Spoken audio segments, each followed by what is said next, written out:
পশ্চিম বর্ধমান জামুরিয়া 1 নম্বর block. Madan তোর অঞ্চল president আছে তৃণমূলের। অঞ্চল প্রেসিডেন্ট হবার পর মানুষের কাছে মানুষের অভাব অভিযোগ নিয়ে কতটা এগিয়ে আছে এই অঞ্চল, এবং তার সঙ্গে সঙ্গে এই অঞ্চলের সংগঠন নিয়ে তার বক্তব্য তো অবশ্যই আপনাদের শোনাবো। একটু থাকুন আমাদের সঙ্গে নিউজ কলকাতার পর্দায়। দাদা, আপনার নাম এবং আপনার অঞ্চল। নমস্কার, আমি অনিমেষ ব্যানার্জি। আমি মদন্তর অঞ্চলের সভাপতি এবং জামুরিয়া পঞ্চায়েত সমিতির মৎস্য ও প্রাণী সম্পদের কর্মাধ্যক্ষ। দাদা, প্রথম প্রশ্নই আমার থাকবে আপনার কাছে। অঞ্চল প্রেসিডেন্ট এবং সঙ্গে সঙ্গে তো মৎস্য দপ্তরেও আছেন। সাধারণ মানুষের জন্য আমাদের পাড়া আমাদের সমাধান নিয়ে এসছে আপনারই মাননীয় মুখ্যমন্ত্রী মমতা বন্দ্যোপাধ্যায়। মানুষের অভাব অভিযোগ কি উঠে আসছে? আপনি অঞ্চল সভাপতি হওয়ার পর কতটা উন্নয়নের কাজ হয়েছে এখন? দেখুন, আমাদের মাননীয় মুখ্যমন্ত্রী যেসব প্রকল্পগুলো দিয়েছেন তাতে করে মানুষের কোনো অভিযোগ থাকতে পারে না।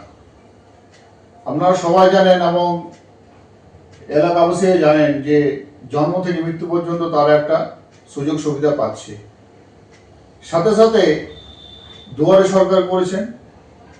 দুয়ারে সরকারের পরে দেখুন মমতা ব্যানার্জি কি চিন্তা ভাবনা, যে কি বহু মানুষ সেখানে যেতে পারে না, বিভিন্ন ক্যাম্প হয়। এবং এই যে প্রকল্পটা শুরু করেছে আমাদের পাড়া আমাদের সমাধান, ছোট্ট ছোট্ট কাজ যেগুলো পঞ্চায়েতেও অনেক সময় হয় না, অ্যাকশন প্ল্যানে ঢোকে না। ছোট্ট কাজ ধরুন 30-50 হাজারের কাজ বা 1 লাখের কাজ অনেক সময় অ্যাকশন প্ল্যানে হয় না। সেই সব কাজগুলো এই পাড়ায় সমাধানে হয়ে যাবে। এবং আমরা এই ছোট্ট ছোট্ট পাড়াতে বসে পাড়ায় যারা গণ্যমান্য ব্যক্তি এবং পাড়ায় যারা দেখাশোনা করেন যে কোনটা করলে ভালো হয়, সেই কাজগুলো তারা দিয়েছে এবং তারা বলেছে যে এইটা করলে পাড়ায় সব থেকে প্রথমে এটা সুযোগ সুবিধা সবাই ভালোভাবে পাবে, প্রথম কাজটা এটাই করতে হবে, সেইভাবেই দেওয়া হয়েছে। এবং খুব স্বতঃস্ফূর্তভাবে প্রত্যেকটা বুথের মানুষ এই ক্যাম্পগুলোতে উপস্থিত হয়েছিলেন। আমাদের আরেকটা ক্যাম্প বাকি রয়েছে, সেটা আগামী 22 সেপ্টেম্বর আছে। সেটা হচ্ছে তালতোড় নিম্নমাধ্যমিক বিদ্যালয় হবে। এবং তারপরেই দেখুন এই কাজ চলতে চলতে ধরো অনেক কাজের আমাদের মাননীয় মুখ্যমন্ত্রী অ্যালটমেন্টের ব্যাপারটা চিন্তাভাবনা করেছে যে এই কাজ চলতে কিছু কাজ স্টার্ট হয়ে যায়। একটু খবরটা মানে সবাই ধন্যবাদ দিচ্ছে এইসব কাজের জন্য মাননীয় মুখ্যমন্ত্রীকে। এটা হলে মানুষের খুব সুবিধা হবে। আগামী দিনের পরিকল্পনা কি থাকবে সামনে 2026? দেখুন 2026 এটা বলতে হয় না।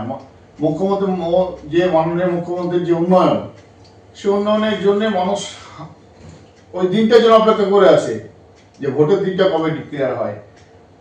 সেদিনকে মানুষ স্বতঃস্ফূর্ত হয়ে যায় এবং 2026 জামুরিয়ায় যেই প্রার্থী হোক না কেন সেই মাননীয় মুখ্যমন্ত্রীর হাতে জামুরিয়া সিটটা তুলে দেবেন। অসংখ্য ধন্যবাদ আপনাকে। সঙ্গে থাকুন নিউজ কলকাতার পর্দায়।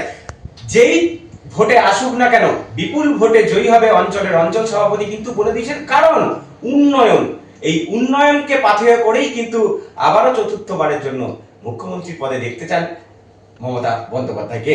সঙ্গে থাকুন, আরো যাবো অঞ্চলে, ওই অঞ্চলে কতটা কাজ এগিয়েছে আমরা দেখাবো আপনাদের। সঙ্গে থাকুন নিউজ কলকাতার পর্দায়। ক্যামেরায় দেবাশিসের সঙ্গে সুপ্রিয় পরামানিকের রিপোর্ট, নিউজ কলকাতা, জামুরিয়া।